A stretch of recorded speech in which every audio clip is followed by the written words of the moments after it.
આજે આપણે અર્થશાસ્ત્ર વિષયમાં ચેપ્ટર નંબર 5 ગરીબી એનો અભ્યાસ કરીશું. તો હવે ગરીબી શું છે તેની સામાન્ય થોડી સમજ આપણે મેળવીએ કે ગરીબી શું છે અથવા તો ગરીબ કોને કહેવાય. કે સમાજનો કોઈ એક એવો વર્ગ કે જે પોતાની પાયાની જરૂરિયાતો સંતોષી શકતો નથી, તો એને શું કહેવાય છે કે ગરીબ છે.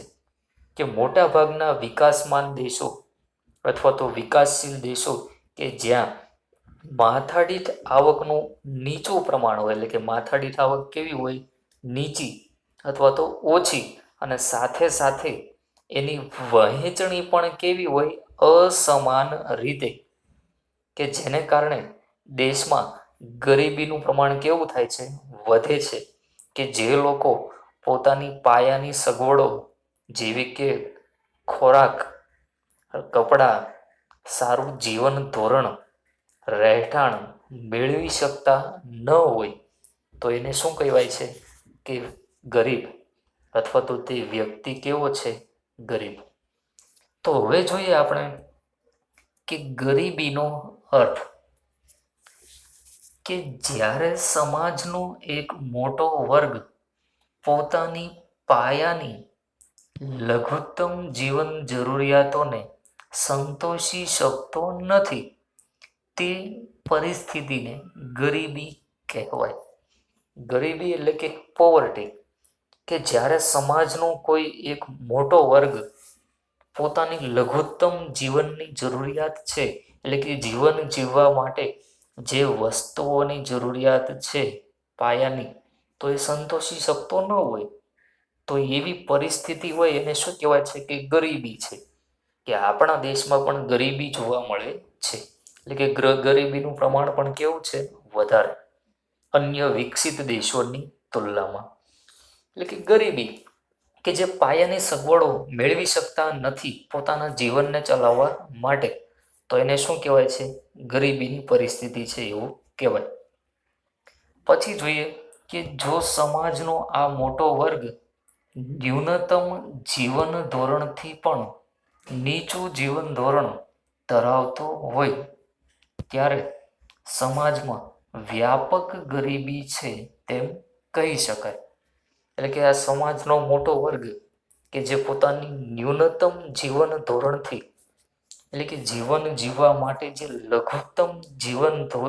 લઘુત્તમ વસ્તુઓની, એટલે કે ન્યૂનતમ, એટલે કે ઓછામાં ઓછી જરૂરિયાતો પણ ન સંતોષી શકતું હોય પોતાના જીવનને ચલાવવા માટે, તો કહી શકાય કે સમાજમાં વ્યાપક ગરીબી છે. એટલે કે મોટા પ્રમાણમાં વિશાળ ગરીબી છે.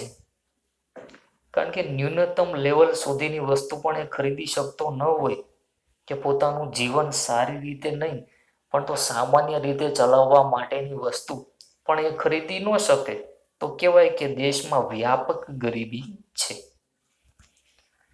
આગળ જોઈએ કે ગરીબી એક સાપેક્ષ ખ્યાલ છે.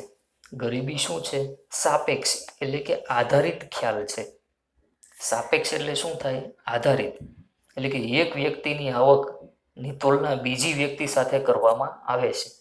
એટલે કે એક વ્યક્તિના જીવન ધોરણને બીજી વ્યક્તિના જીવન ધોરણ સાથે સરખાવવામાં આવે, એટલે કે શું છે, સાપેક્ષ, એટલે કે આધારિત ખ્યાલ છે. ગરીબીનો અર્થ સમય, સ્થળ અને સમાજ બદલાતો રહે છે.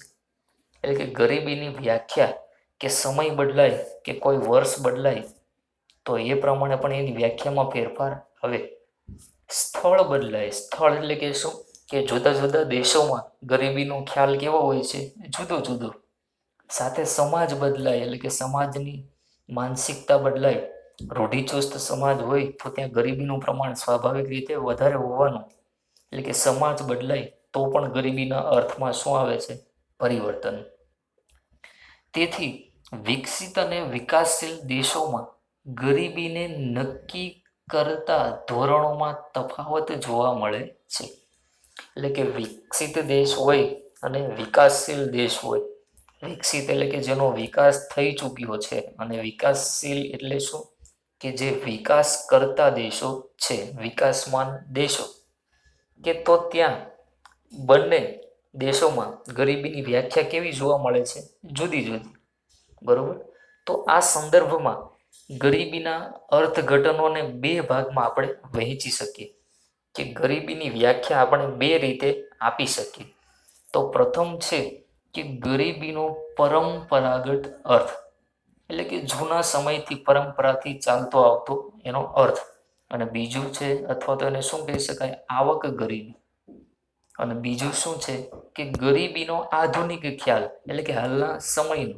અને શું કીધું કે બિન આવક ગરીબી. તો આ બંને પોઈન્ટની થોડી સમજ મેળવીએ કે આવક ગરીબી અથવા તો શું કહેવાય? આવક અભિગમ. તો એ અનુસાર ગરીબી કોને કહેવાય? કે ગરીબીના આવક અભિગમ મુજબ જીવન જરૂરી ચીજ વસ્તુઓ અને સેવાઓને ખરીદવા માટે નક્કી કરવામાં આવેલ આવક કે ખર્ચની લઘુત્તમ સપાટી એટલે ગરીબી રેખા. ગરીબી રેખા શું છે? એક પ્રકારનું લેવલ, કે આ લેવલથી ઓછા પ્રમાણમાં ચીજ વસ્તુઓ ખરીદવા અથવા તો સેવાઓ મેળવવા માટે જે ખર્ચ નક્કી કરેલો હોય, તો એના કરતાં ઓછો ખર્ચ જે વ્યક્તિ કરતી હોય, તો એને શું કહેવાય? કે આ વ્યક્તિ ગરીબી રેખા નીચે જીવતો વ્યક્તિ છે. એટલે કે જીવન જરૂરિયાતની ચીજ વસ્તુઓ અને સેવાઓ ખરીદવા માટે સરકાર દ્વારા કોઈ એક લેવલ નક્કી કરવામાં આવે, અથવા તો આવક અથવા તો ખર્ચનું એક લઘુત્તમ સપાટી નક્કી કરવામાં આવે. એક્ઝામ્પલ તરીકે જોઈએ કે માનો કે $2 નક્કી કરે સરકાર, કે દિવસ દરમિયાન $2નો ખર્ચ પણ જો વ્યક્તિ ન કરી શકતી હોય, એક્ઝામ્પલ તરીકે, તો તેને સામાન્ય રીતે શું કહેવાય? ગરીબ. એટલે કે આ $2ની જે સપાટી સરકારે નક્કી કરી, તો એને શું કહેવાય? ગરીબી રેખા. પછી જોઈએ કે ગરીબી રેખા દ્વારા નક્કી થયેલ આવક કે ખર્ચની લઘુત્તમ સપાટીથી ઓછી આવક ધરાવનાર કે ખર્ચ કરનાર વર્ગ ગરીબ કહેવાય. એટલે કે આ લઘુત્તમ સપાટી નક્કી કરી, તો આ સપાટીથી ઓછો ખર્ચ કરતી હોય જે વ્યક્તિ, અથવા તો એની આવક ઓછી હોય, બરોબર, તો ઓછી આવક ધરાવનાર કે ખર્ચ કરનાર વર્ગને શું કહેવાય છે? ગરીબ. એટલે કે આટલી આવક પણ પોતાના જીવન ધોરણને ચલાવવા માટે મેળવી શકતો નથી, અથવા તો ખર્ચ કરી શકતો નથી વસ્તુઓ ખરીદવા માટે, તો એને શું કહેવાય છે? ગરીબ વ્યક્તિ, અથવા તો એને શું કહેવાય? ગરીબ. આ શું છે? આવક અભિગમ. એટલે કે આટલી આવક છે, અથવા તો આ લેવલ કરતાં આટલી આવક ઓછી છે, તો ગરીબ. અને આ લેવલ કરતાં ઉપર છે આવક, તો એ ગરીબ કહેવાય નહીં. હવે બીજો અભિગમ છે કે બિન આવક અભિગમ, અથવા તો બિન આવક ગરીબી. તો આ ગરીબીનો શું છે? એક આધુનિક ખ્યાલ છે કે ભારતમાં ગરીબી રેખા માટે જરૂરી ચોક્કસ ન્યૂનતમ કેલરી પ્રાપ્ત કરવા જરૂરી ખોરાક પાછળ થતા લઘુત્તમ વપરાશી ખર્ચને ધ્યાનમાં લેવાતો. જે આવક અભિગમ હતો એમાં શું હતું? કે આટલો ખર્ચ જો ખોરાક મેળવવા પાછળ ન કરી શકતી હોય વ્યક્તિ, અથવા તો આટલી આવક ખોરાક મેળવવા માટે ન મેળવી શકતી હોય, તો એને શું કહેવાતો? ગરીબ. પરંતુ આ પદ્ધતિની અમુક મર્યાદા છે, કે તે ફક્ત અપૂરતા ખોરાકની કે ભૂખમરાની પરિસ્થિતિને જ દર્શાવે છે. બરોબર. કે આ શું છે? એની મર્યાદા, કે લઘુત્તમ વપરાશી ખર્ચને જ ધ્યાનમાં લેવામાં આવે છે, કે જીવન ચલાવવા માટેની બીજી બાબતોનો એમાં કોઈ સમાવેશ કરાતો નથી. એટલે આ બિન આવક અભિગમ અપનાવવામાં આવે છે. કે આવક અભિગમની મર્યાદા છે, તો બીજો અભિગમ છે કે બિન આવક અભિગમ અથવા તો ગરીબી. તો એ મુજબ જોઈએ કે ગરીબીના આધુનિક અભિગમમાં ખોરાક ઉપરાંત જે ફક્ત ખોરાકનો સમાવેશ ક્યાં થતો? આવક ગરીબીમાં. પણ બિન આવક ગરીબીમાં શું છે? ખોરાક ઉપરાંત કપડાં, રહેઠાણ, શિક્ષણ, આરોગ્ય, સ્વચ્છતા, પીવાનું શુદ્ધ પાણી, સારું જીવન ધોરણ, વ્યક્તિગત સ્વાતંત્ર્ય, એટલે કે વ્યક્તિને બધી જ સ્વતંત્રતા મળવી જોઈએ. પછી તકોની ઉપલબ્ધતા અને પસંદગી, એટલે કે એને નોકરીની જુદી જુદી તકો અને એમાંથી નોકરી પસંદ કરવાની તક પણ મળવી જોઈએ. તો આ બધી જ બાબતોનો વિચાર થવો જોઈએ. કયા અભિગમમાં? બિન આવક અભિગમ, એટલે કે આપણો આધુનિક અભિગમમાં. કે ખાલી ખોરાકનો જ સમાવેશ ન કરવો, તો ખોરાકની સાથે જીવન ચલાવવા માટે બીજી વસ્તુઓની પણ જરૂરિયાત છે, જેમ કે કપડાં, રહેઠાણ, શિક્ષણ, આરોગ્ય, વ્યક્તિગત સ્વતંત્રતા, પસંદગી કરવાની તક. તો આ બધી જ બાબતોનો પણ વિચાર કરવો જોઈએ. એવું કોણ સૂચવે છે? બિન આવક અથવા તો આપણો આધુનિક અભિગમ. હવે જોઈએ કે ગરીબીનું સ્વરૂપ, અથવા તો કહી શકાય કે ગરીબીના પ્રકારો. કે મુખ્યત્વે બે ભાગમાં એના પ્રકારો વિભાજિત કરેલા છે, અથવા તો એના સ્વરૂપના આધારે બે ભાગમાં વિભાજિત કરેલું છે. તો નંબર 1 કે સાપેક્ષ ગરીબી અને બીજું છે નિરપેક્ષ ગરીબી. તો આ બંને પ્રકારોની આપણે વિગતવાર સમજ મેળવીએ. તો સૌ પ્રથમ જોઈએ કે સાપેક્ષ ગરીબી. સાપેક્ષ એટલે શું થાય? કે આધારિત, બીજી વ્યક્તિઓ ઉપર આધાર રાખવો પડે છે, અથવા તો તુલના કરવામાં આવે છે. તો એને શું કહેવાય છે? સાપેક્ષ ગરીબી. તો જોઈએ, દેશના અર્થતંત્રમાં ઓછી આવકવાળો વર્ગ વધુ આવકવાળા વર્ગની તુલનાએ સાપેક્ષ ગરીબ કહેવાય. એટલે શું?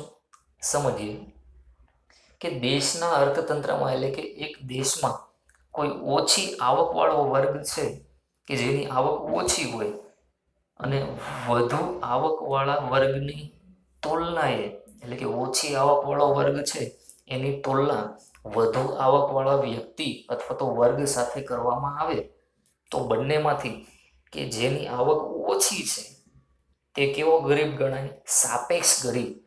એટલે કે વધુ આવકવાળા વર્ગની તુલનાએ ઓછી આવકવાળો વર્ગ શું ગણાય? સાપેક્ષ ગરીબ. બરોબર? કે જેની આવક ઓછી છે તો એ ગરીબ છે, એવું કોણ દર્શાવે છે? સાપેક્ષ ગરીબી. આગળ જોઈએ કે સાપેક્ષ ગરીબીના અભ્યાસ માટે સમાજના લોકોને જુદા જુદા આવક જૂથોમાં વિભાજિત કરી આવકની વહેંચણીની અસમાનતાના સંદર્ભમાં અભ્યાસ કરવામાં આવે છે. એટલે કે સાપેક્ષ ગરીબીની ગણતરી કરવી હોય ત્યારે સમાજના જુદા જુદા વર્ગ છે એની આવકના જૂથો બનાવવામાં આવે. પછી આપણે ઉદાહરણ દ્વારા સમજીએ કે જુદા જુદા જૂથમાં એને વિભાજિત કરવામાં આવે, અને દેશમાં આવકની અસમાન વહેંચણી છે, એટલે કે કોઈ ધનિક છે, કોઈ ગરીબ છે, અમુકની આવક વધુ છે, અમુકની ઓછી છે, તો એની તુલના કરવામાં આવે છે. જોઈએ ઉદાહરણ દ્વારા કે ધારો કે કોઈ એક દેશની વસ્તીને નીચે મુજબ 5 આવક જૂથમાં વહેંચવામાં આવે છે. એક્ઝામ્પલ તરીકે તો જૂથ છે A, B, C, D અને E. અને બીજું શું છે કે આવકનું જૂથ બનાવેલું છે ભારતીય રૂપિયામાં, કે 0 થી 10,000, જેની આવક હોય 10,000 સુધી જેની આવક હોય એનો સમાવેશ કયા જૂથમાં થાય? એમાં. કે જેની આવક 10 થી 20,000 છે એનો સમાવેશ બી જૂથમાં થાય, 20 થી 30,000 છે તો સી માં, અને 30 થી 40,000 છે તો ડી જૂથ, અને જેની આવક 40,000 કરતા વધારે છે તો એનો સમાવેશ ક્યાં થાય છે? ઈ જૂથમાં. તો ઉદાહરણ દ્વારા સમજીએ કે શું કીધું તો વ્યાખ્યામાં, કે ઓછી આવકવાળો વર્ગ છે અથવા તો જેની આવક ઓછી છે, બરોબર, તે સાપેક્ષ ગરીબ છે, પણ કોની તુલનામાં? વધુ આવકવાળા વર્ગની તુલનાએ. તો અહીંયા સમજીએ કે એ અને બી વ્યક્તિની આપણે તુલના કરીએ અથવા તો જૂથની તુલના કરીએ, તો બી જૂથમાં કેટલી આવક હોય છે? 10,000થી લઈ અને 20,000 સુધીની, એટલે કે 10,000થી ઉપર અને 20,000 સુધીની આવક જે વ્યક્તિ ધરાવતા હોય એનો સમાવેશ ક્યાં થાય છે? આ બી જૂથમાં. તો હવે આ બી જૂથની તુલના એ સાથે કરીએ તો એમાં અથવા તો એ જૂથમાં કેટલી આવક ધરાવતા લોકો હોય છે? 0 અથવા તો 10,000 સુધીની.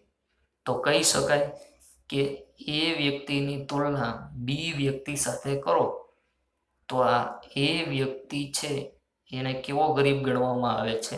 સાપેક્ષ ગરીબ. કોની તુલનાએ?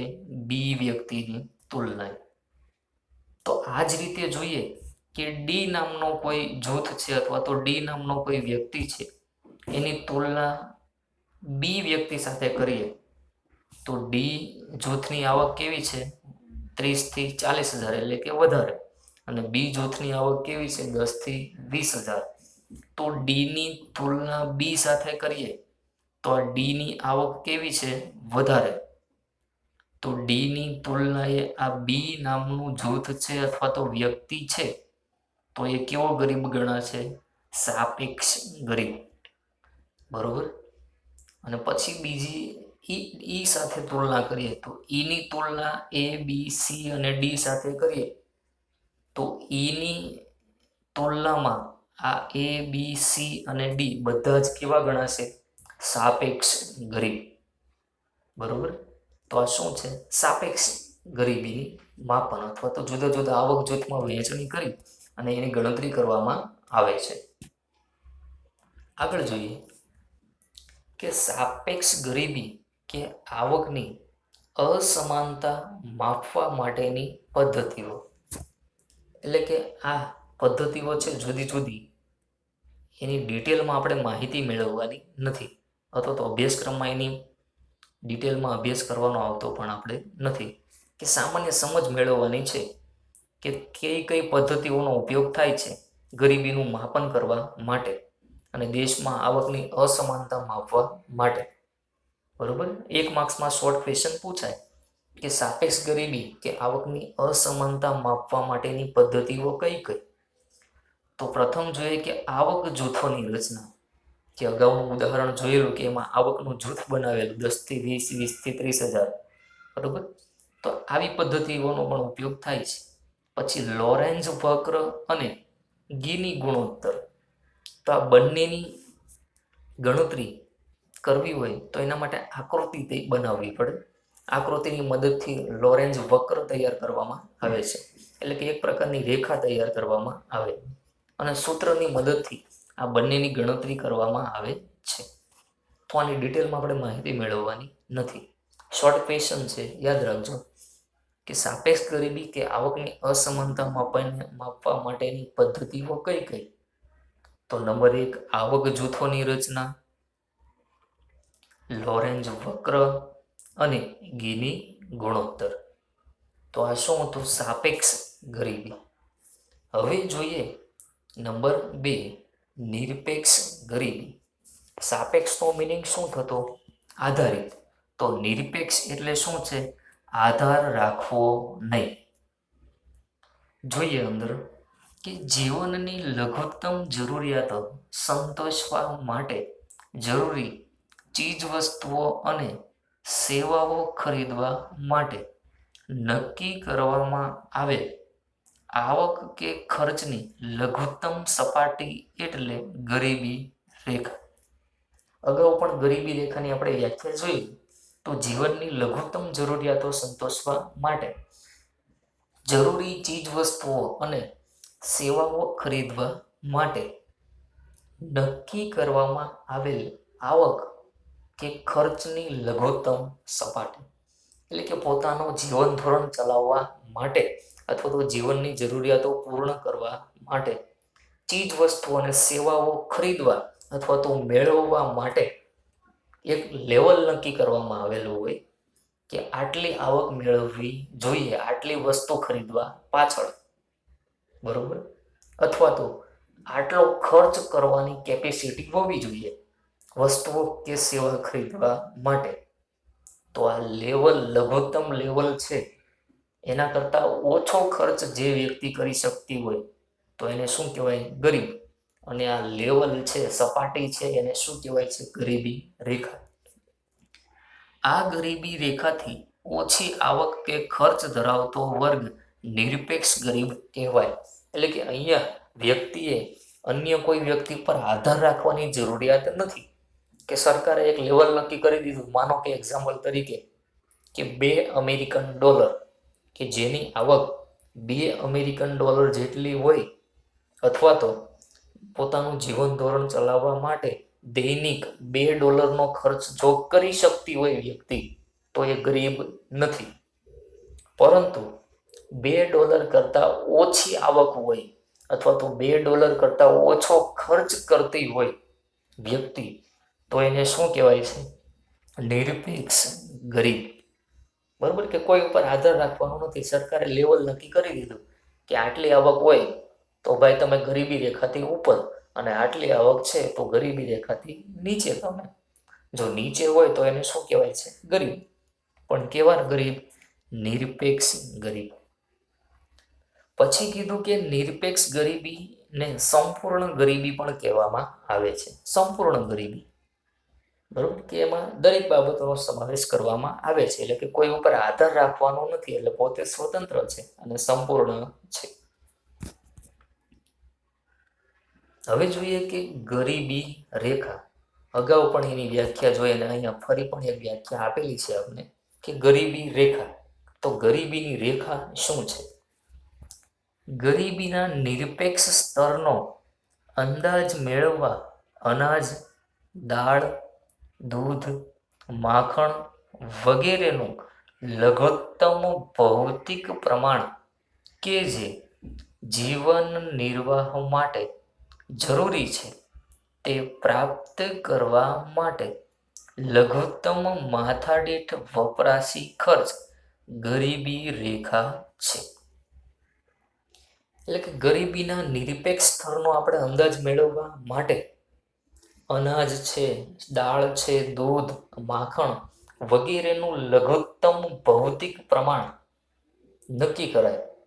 લઘુત્તમ ભૌતિક પ્રમાણ, લઘુત્તમ અને પાછું કે જોઈ શકાય એવી વસ્તુઓનું લેવલ, પ્રમાણ નક્કી કરાય કે જે જીવન નિર્વાહ માટે જરૂરી છે.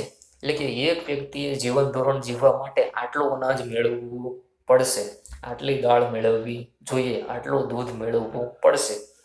તો એનું ભૌતિક પ્રમાણ કે જે જીવન નિર્વાહ માટે જરૂરી છે, તે પ્રાપ્ત કરવા માટે લઘુત્તમ માથાદીઠ વપરાશી ખર્ચ, એટલે કે લઘુત્તમ એટલે ઓછામાં ઓછું, અને માથાદીઠ એટલે કે વ્યક્તિ દીઠ વપરાશી ખર્ચ, એટલે કે વસ્તુ મેળવવા માટેનો ખર્ચ, એ શું છે? ગરીબી રેખા. સિમ્પલ રીતે સમજીએ કે કોઈ એક વ્યક્તિને પોતાનું જીવન ચલાવવા માટે શું, કે એક વ્યક્તિએ પોતાનું જીવન ચલાવવા માટે માથાદીઠ વપરાશી ખર્ચ, એટલે કે વપરાશ વસ્તુઓ ખરીદવા પાછળ કેટલો ખર્ચ કરવો, એની એક લિમિટ સરકારે નક્કી કરી હોય. તો આ જે લિમિટ છે, રેખા છે, એને શું કહેવાય? ગરીબી રેખા. બરોબર? કે આટલી આવક મળતી હોય તો ગરીબી રેખાથી ઉપર, આટલી આવક મળતી હોય તો ગરીબી રેખાથી નીચે. પણ આ રેખા શું છે? એક પ્રકારનું લેવલ અથવા તો સપાટી.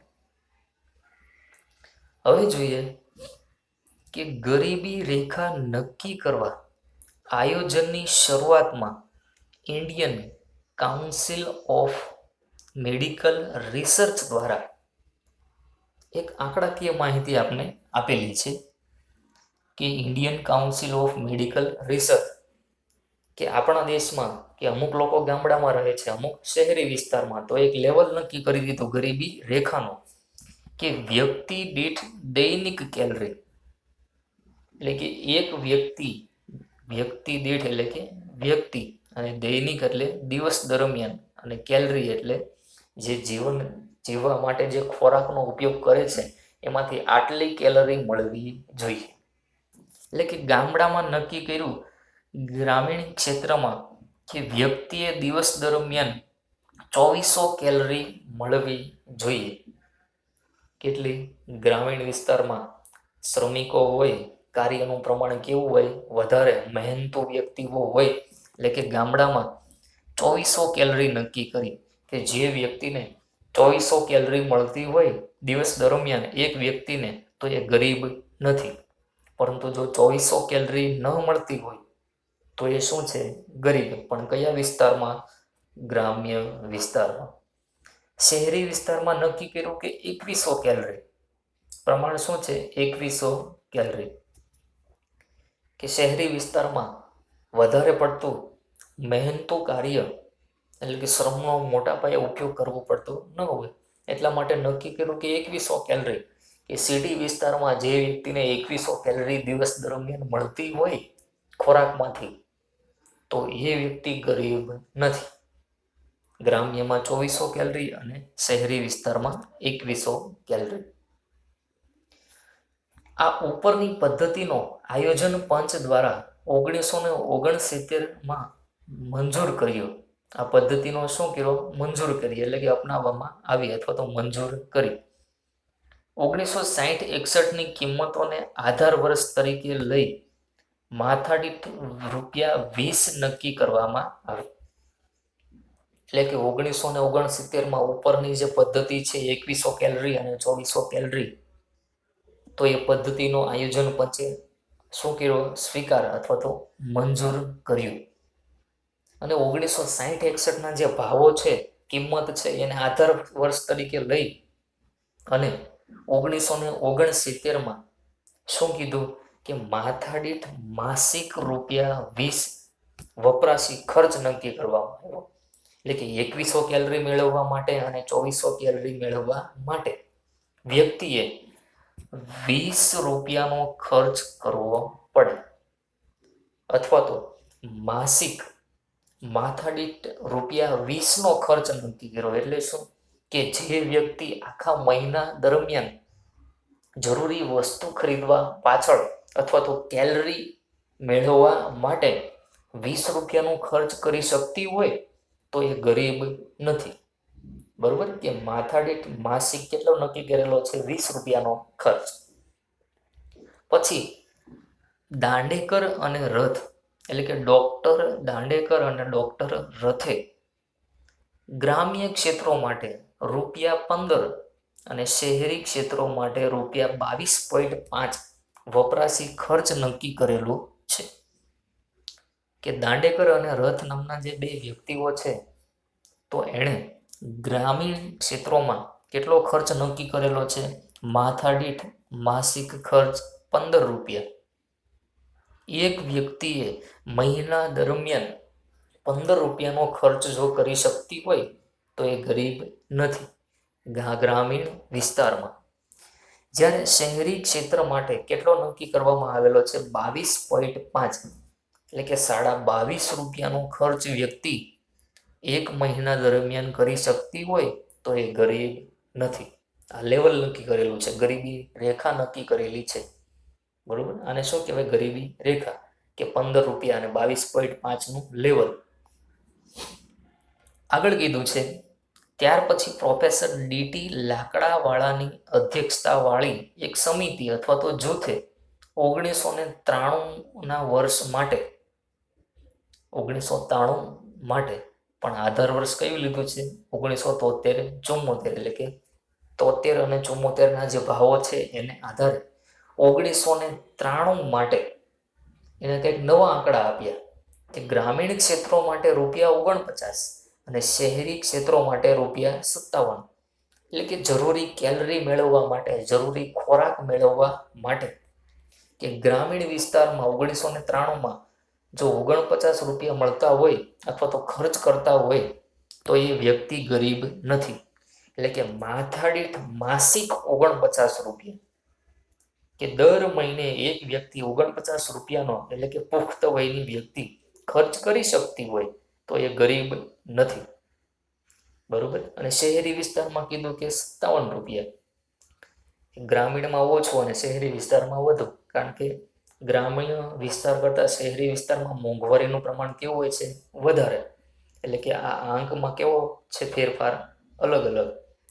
કે ગ્રામીણ વિસ્તાર માટે ₹49 અને શહેરી વિસ્તાર માટે ₹57.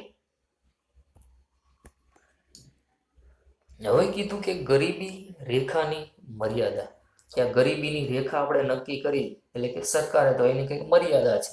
એટલે કે ફક્ત અહીંયા કેલરી વપરાશને જ આધાર તરીકે લેવામાં આવે છે. એટલે કે આ નિરપેક્ષ ગરીબી છે એમાં ફક્ત કેલરીને આધાર તરીકે લેવામાં આવે. એટલે કે આટલી કેલરી મેળવવા માટે આટલો વપરાશ કરી શકતી ન હોય, આટલો ખર્ચ કરી શકતી ન હોય તો એને ગરીબ ગણવામાં આવે છે. એટલે કે ફક્ત ખોરાક અથવા તો કેલરીને જ ધ્યાનમાં લેવામાં આવે છે. પરંતુ ગરીબી એક આર્થિક પરિસ્થિતિ છે, એટલે કે જેની આવક ઓછી છે તે સ્વાભાવિક છે કે ગરીબ છે. અને ભૂખ એક શારીરિક પરિસ્થિતિ છે, કે ગરીબી શું છે? એક આર્થિક સમસ્યા છે, જ્યારે ભૂખ એ શું છે? ફક્ત શારીરિક પરિસ્થિતિ, શારીરિક સમસ્યા જ છે. બરોબર?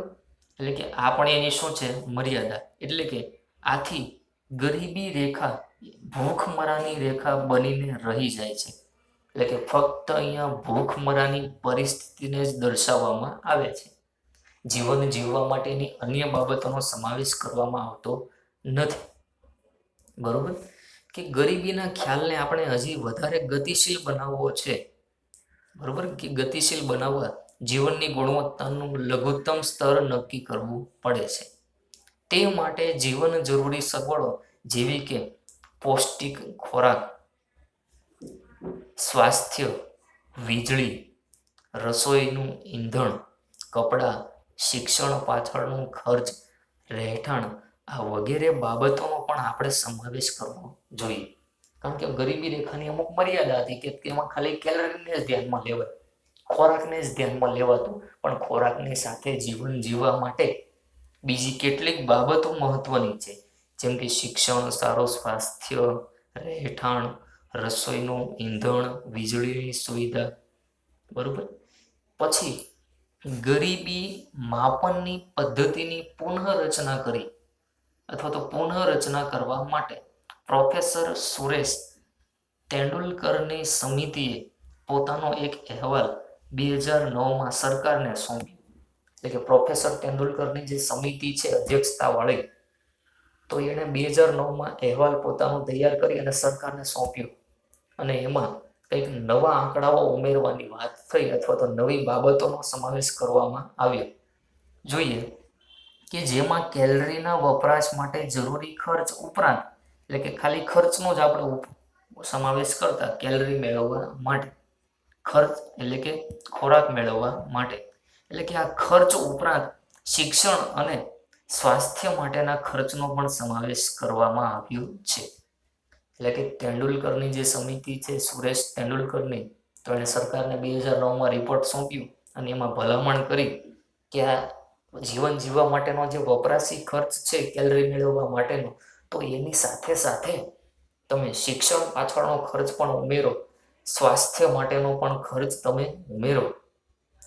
બરોબર? અને પછી નવા આંકડા આપણે પ્રાપ્ત થયા કે 2011-12 માટે ગ્રામ્ય ક્ષેત્રો માટે ₹816 અને શહેરી ક્ષેત્રો માટે ₹1000નો ખર્ચ નક્કી કરવામાં આવ્યું છે. એટલે કે દર મહિને માસિક માથાદીઠ વપરાશી ખર્ચ કેટલો નક્કી કર્યો ગામડામાં? ₹816. એટલે કે એક વ્યક્તિ ગ્રામીણ વિસ્તારમાં દર મહિને ₹816નો ખર્ચ કરી શકતી હોય ખોરાક મેળવવા માટે, શિક્ષણ મેળવવા માટે, સ્વાસ્થ્ય સારું મેળવવા માટે, તો એ ગરીબ નથી. અને શહેરી વિસ્તારમાં 1000નો ખર્ચ નક્કી કર્યો કે 1000 જેટલો ખર્ચ જો વ્યક્તિ કરી શકતી હોય તો એ ગરીબ નથી.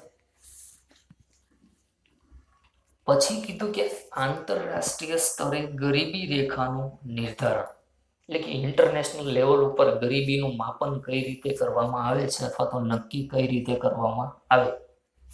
તો આ વિશ્વ બેંક જુદા જુદા આંકડા બહાર પાડે છે કે જુદા જુદા દેશની ગરીબીનું નિર્ધારણ કઈ રીતે કરવું. તો વિશ્વ બેંક દ્વારા સમખરીદ શક્તિના આધારે આપણને જુદા જુદા આંકડાઓ આપેલા છે. સમખરીદ શક્તિ એટલે શું? કે અમેરિકન ડોલરમાં. તો વર્ષ છે અને બીજું કે દૈનિક વપરાશી ખર્ચ, એટલે કે 1990નું વર્ષ અને દૈનિક વપરાશી ખર્ચ કેટલો છે? $1 કે 1990ના વર્ષમાં એક વ્યક્તિ દૈનિક એટલે કે દરરોજ $1નો વપરાશ એટલે કે ખર્ચ કરી શકતી હોય જુદી જુદી વસ્તુઓ ખરીદવા માટે, તો એ ગરીબ નથી. આ લેવલ નક્કી કરેલું છે કે $1 જેની આવક છે અથવા તો ખર્ચ કરી શકે છે તે ગરીબ નથી. પછી 2005માં $1.25 નક્કી કરવામાં આવ્યું અને 2015માં $1.90 કે જે વ્યક્તિ 2015માં $1.9નો ખર્ચ કરી શકતી હોય દરરોજ જીવન જરૂરી વસ્તુઓ ખરીદવા પાછળ, તો એ ગરીબ નથી. પરંતુ $1.9 કરતાં ઓછી આવક ધરાવતો હોય અથવા તો ખર્ચ કરતો હોય તો એને શું કહેવાય છે? નિરપેક્ષ ગરીબ. તો આની મદદથી જુદા જુદા દેશોમાં એક જ માપદંડ એટલે કે અમેરિકન ડોલર વડે નિરપેક્ષ ગરીબીની આપણે તુલના કરી શકીએ છીએ. હવે જોઈએ કે ભારતમાં નિરપેક્ષ ગરીબીનું પ્રમાણ કેટલું છે. તો NSSO નેશનલ સેમ્પલ સર્વે ઓર્ગેનાઇઝેશન દ્વારા એનો 68મો રાઉન્ડ એટલે કે 68મી ગણતરીમાં 2011-12માં સંયુક્ત કુટુંબ દીઠ એટલે કે આખું એક ફેમિલી, જોઈન્ટ ફેમિલી, સંયુક્ત ખર્ચ, કુટુંબ દીઠ ખર્ચના આંકડાઓનો અભ્યાસ કર્યો અને તેંડુલકર સમિતિએ વર્ષ 2011-12 અને 2004-5 માટે આપણને ભારતમાં ગરીબીના પ્રમાણના આંકડાઓ આપેલા છે. હવે આંકડાઓ જોઈએ કે 2004-5માં ગ્રામ્ય વિસ્તારમાં કેટલી ગરીબી હતી? 41.8% લોકો કેવા હતા? ગરીબ. 2011-12માં કેટલું થયું પ્રમાણ? ઘટીને 25.7. દેશમાં વિકાસ થાય એ પ્રમાણે ગરીબીનું પ્રમાણ શું થાય છે? ઘટે છે. ગ્રામ્ય વિસ્તારમાં જે 100% વસ્તી હતી એના 41.8% કેવા હતા? ગરીબ. શહેરી વિસ્તારમાં કેટલા હતા? 25.7%. એટલે કે શહેરમાં જેટલા વ્યક્તિ રહે છે એના 25.7% કેવા હતા? ગરીબ. અને 11-12માં કેટલું થયું? 13.7. એટલે કે ગરીબી ઘટી. અને હવે સમગ્ર ભારતની વસ્તીના આંકડાઓ આપણે જોઈએ કે ભારતની જે 100% વસ્તી છે એમાંથી 2004-5માં 37.2% લોકો કેવા હતા? નિરપેક્ષ ગરીબ. અને 2011-12માં પ્રમાણ શું થયું છે? ઘટ્યું. અને એટલે કે ગરીબીનું પ્રમાણ ઘટ્યું અને 21.9% થયું છે. હવે આપણે રાજ્યવાર ગરીબીનું પ્રમાણ જોઈએ 2011-12ના વર્ષમાં, એટલે કે જુદા જુદા રાજ્યોમાં ગરીબીનું પ્રમાણ કેવું છે. તો ગરીબીની શું આપેલી છે? ટકાવારી, કે ગરીબી હેઠળ વસ્તીની ટકાવારી અને રાજ્ય કીધેલા છે. તો 10%થી ઓછી ધરાવતા રાજ્યો કયા? જેમ કે કેરળ, ગોવા, હિમાચલ પ્રદેશ, સિક્કિમ, પંજાબ અને આંધ્રપ્રદેશ, કે જ્યાં 10%થી ઓછી ગરીબી છે. તો 10%થી 20% સુધી ગરીબી કયા રાજ્યમાં? તો જમ્મુ કાશ્મીર, હરિયાણા, તમિલનાડુ, ગુજરાત, રાજસ્થાન, મહારાષ્ટ્ર, ત્રિપુરા, નાગાલેન્ડ અને મેઘાલયમાં. પછી 20થી 30% સુધીની ગરીબી એટલે કે ગરીબી વધારે કયા રાજ્યમાં છે? પશ્ચિમ બંગાળ, મિઝોરમ, કર્ણાટક અને ઉત્તર પ્રદેશ. અને સૌથી વધારે ગરીબી ધરાવતા એટલે કે 30થી 40% વાળા રાજ્યો કયા? મધ્યપ્રદેશ, અસમ, ઓડિશા, બિહાર, અરુણાચલ પ્રદેશ, મણિપુર, ઝારખંડ અને છત્તીસગઢ, કે જ્યાં ગરીબીનું પ્રમાણ સૌથી વધારે છે. પછી આપણે કીધું કે 2013ના વર્ષની વાત છે કે 2013માં સૌથી ઓછી ગરીબી કયા રાજ્યમાં હતી? ગોવામાં. અને ગરીબીનું પ્રમાણ કેટલું હતું? 5.09% લોકો કેવા હતા? ગરીબ. જ્યારે સૌથી વધુ ગરીબી કયા રાજ્યમાં હતી? છત્તીસગઢ. અને ગરીબીનું પ્રમાણ કેટલું છે? 39.93%. એટલે કે લગભગ 40%ની આસપાસ લોકો કેવા હતા? ગરીબ. તો શોર્ટ ક્વેશ્ચન અમને પૂછાય કે 2013માં સૌથી ઓછી ગરીબી કયા રાજ્યમાં? તો ગોવા. અને સૌથી વધુ ગરીબી ક્યાં? તો છત્તીસગઢ રાજ્ય. બરોબર. તો આ હતી આપણી નિરપેક્ષ ગરીબી. Thank you.